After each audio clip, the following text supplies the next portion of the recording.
దానివల్ల కొన్నిసార్లు మనకు కొన్ని ఇబ్బందులు కూడా వచ్చాయి. అవి కూడా నాకు తెలుసు.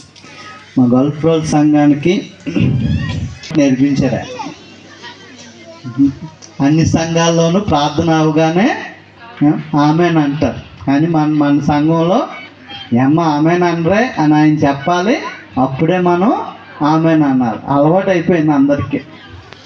ఎక్కడికి వెళ్ళినా ఎవరు ప్రార్థన చేసినా ఆయన ఆమెన్ అని చెప్తే తప్ప మనం ఎవరు ఆమెన్ చెప్పట్లేదు. ఇలాంటి చాలాసి మైకట్టుకుని ఎవరు చేశారో కానీ రొట్టె సరిగ్గా ఉడకలేదు.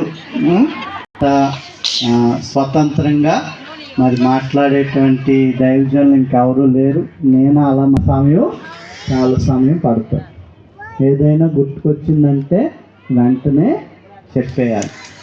ఏమీ ఆలోచించరు, ఎవరున్నారు ఎవరు లేరు, వాళ్ళు ఏమన్నా అనుకుంటారో.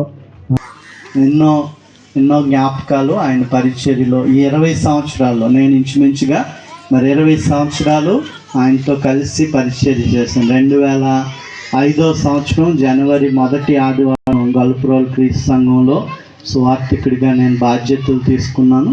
2025 సంవత్సరం అంటే సుమారుగా 20 సంవత్సరాల పాటు మేము కలిసి పరిచర్య చేసాం. ఎన్నో కార్యక్రమాలు, ఎన్నో ప్రార్థనలు, ఎన్నో విషయాలు. చాలాసార్లు ఆయన ఇంటికి పిలిచి చాలా విషయాలు ఆయనకి చెప్పేవాడిని. పెద్దవారైనా నేను చెప్పింది ఓపికతో వినేవారు.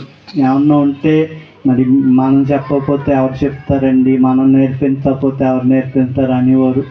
ఒక్కొక్కసారి కోపగించి ఇంటికి వెళ్ళి, దేవుడు వెళ్ళింది నీ భర్త కానీ నేను